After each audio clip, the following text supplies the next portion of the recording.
podcast. How do you tell if a polar bear is in a freezer? The door won't shut.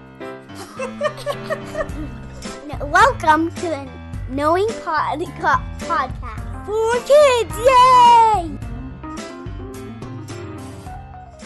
Welcome to episode 6 of the Knowing God Podcast for kids.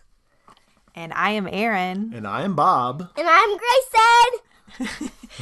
And last week, we started a new series talking about the armor of God. And we kind of just introduced the subject, talking about who our enemy was and why we needed the armor. Who is our enemy?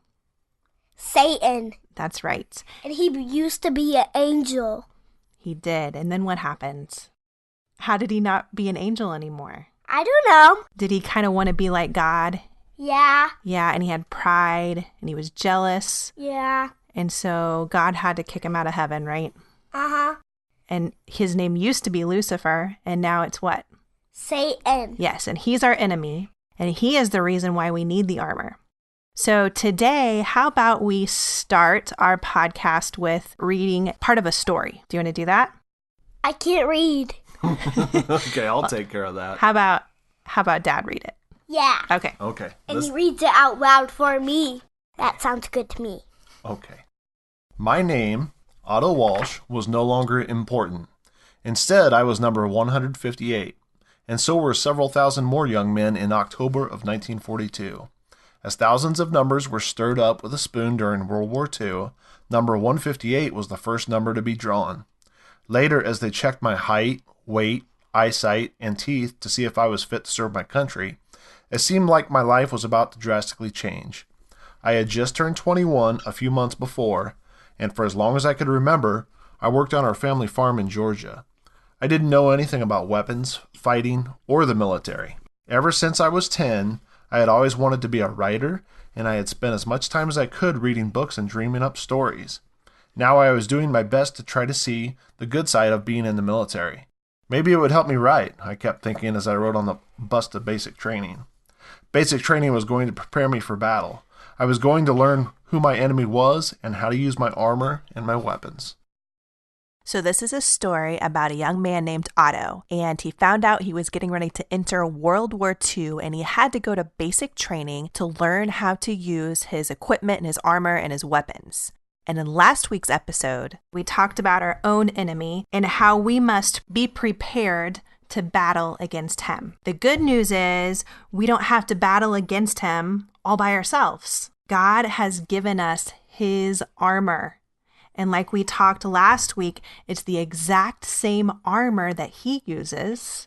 And it's the most powerful armor, the most powerful weapon in the whole world. More powerful than an army tank, a missile, a bazooka, a cannon, whatever you can think of. It's way more powerful than that. Even a bomb? Even a bomb. Even shields and a bomb? Even shields and a bomb. There are a few things that are different between Otto's battles in World War II and our battles with Satan. In our story with Otto, he was preparing to go to battle, wasn't he? But in Ephesians 6:13, it says that we're not going to battle against humans. We're going to battle against spiritual enemies. And we cannot use worldly weapons. We can't use an army tank or a missile to fight against spiritual things. Ephesians 6 says we must use God's spiritual armor to fight against our spiritual enemy. Even if we can't see it, because it's spiritual, meaning it's in the world where God and the angels and demons are. It's spiritual, but it's very real and it's very powerful.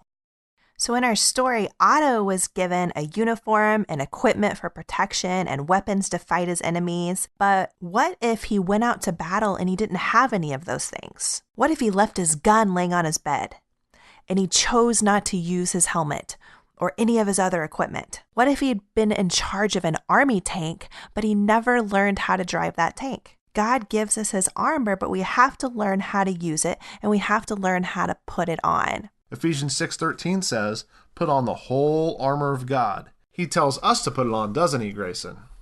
Yeah. Since he says put on the whole armor, it means you have to choose to put it on. It doesn't just automatically get put on you just because you believe in Jesus. You have to learn about it so you can put it on and use it against your enemy. Well, how do you put it on when you can't see it? Well, how about we find out? Today we're going to start talking about our belt and our breastplate. So first, let's talk about our belt called the belt of truth. In the Bible days, men wore long robes. And when they fought a battle, do you think there's a lot of action happening when they fight? Yeah. Yeah. And so what do you think would happen with their robes? They got destroyed? They would get in the way. Their robes would get in the way. It would actually trip them and make them fall. And that wouldn't be good if you were trying to fight somebody, would it? For you to fall down.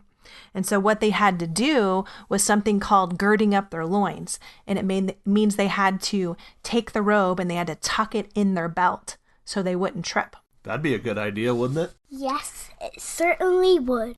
Ephesians 6:14 says, "Stand therefore, having girded your waist with truth." We put on this belt by knowing the truth.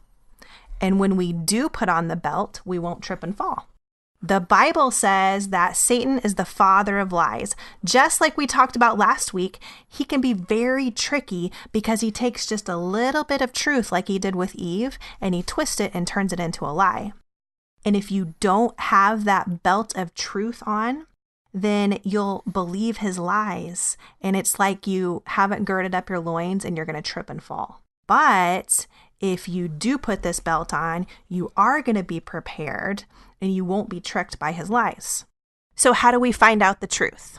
In John 14:6, Jesus says, "I am the way, the truth, and the life."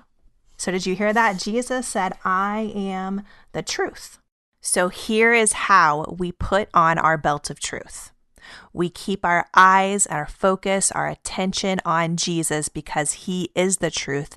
And we spend a lot of time reading the Bible because that's where the truth is found. And when we do those things, we're putting on that belt of truth. And if we know the truth, then we can tell when something is a lie. So here's an example. If you have thoughts in your mind that make you afraid, if you know the truth in the Bible, you're going to know that those thoughts are not from God. Because in 2 Timothy 1:7, it says that God does not give us a spirit of fear. So if you are having fear, you can have your belt of truth on and know that those thoughts are not from God, and you're not going to listen to them or pay attention to them because you're protected with that belt because you know the truth. So at that point, we know that that's not from God. We know that that's from Satan. And we already know that we are supposed to resist Satan and he will flee from us. After we use our belt to find out that something is a lie, then we can use our other pieces of armor to resist Satan. And we'll talk more about that in a later episode. So that belt of truth helps us know what thoughts are from God and what thoughts are not from God. Well, should we talk about a second piece of armor? All right, Gray, we talked about the belt of truth. Now let's talk about the breastplate of righteousness. Can you say that? Breastplate of righteousness. Do you want to try again? Try again. Breastplate of righteousness. Of righteousness, that's right. Breastplate of righteousness. So a Roman soldier, they wore a breastplate, and it was sometimes made of bronze, something really hard. And actually Goliath's breastplate was over 100 pounds. It weighed way more than you. It was really heavy. It would cover the whole chest. And it would, what's right here in your chest? What's inside the chest? Bones. Your bones? What else? What besides bones? What beats in there? Blood. Your heart. Your heart. Yes. The breastplate protected the heart. And it was really important because can you live without your heart? No. No, you can't. It was so important to protect your heart. And that breastplate was connected to the belt. So you couldn't even put your breastplate on until you put your belt on, the belt of truth. So they kind of work together. So let's talk about how our belt and our breastplate work together. The first thing you have to do is put on your belt of truth. And you do that by paying attention to Jesus and finding out the truth that is in the Bible. Okay, now listen to this. The Bible tells us a very important truth about righteousness for our breastplate of righteousness. In 2 Corinthians 5:21, it says, God made him who had no sin to be sin for us, so that in him we might become the righteousness of God. So when we believe in Jesus, we receive his righteousness. And you can say that righteousness means being right with God. There is nothing that we can do on our own to be right with God. Because we all have sin when we don't have God. So here is that truth that we have to remember in order to put on our breastplate.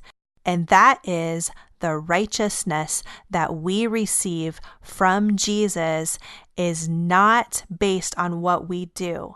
It's not us trying to be good enough to get to heaven and be right with God. It's only based on what Jesus did by him dying on the cross and taking the punishment away from us and forgiving us of our sin.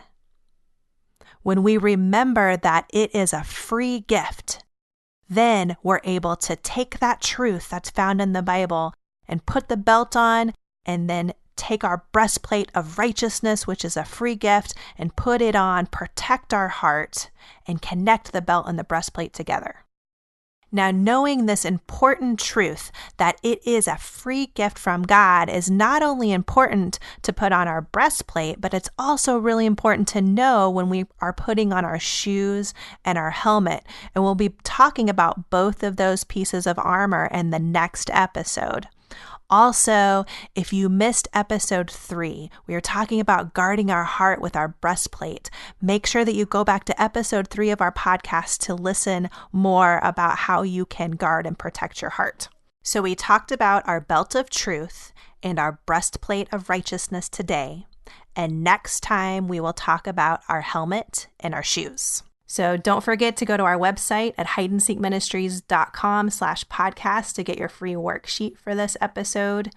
Also, subscribe to this podcast on iTunes, Stitcher, and Google Play Music. Okay, so we will see you next time. Do you want to say goodbye? Goodbye. Goodbye. Goodbye. Goodbye tonight. The end. Thanks for helping us today, Grayson. You are absolutely welcome.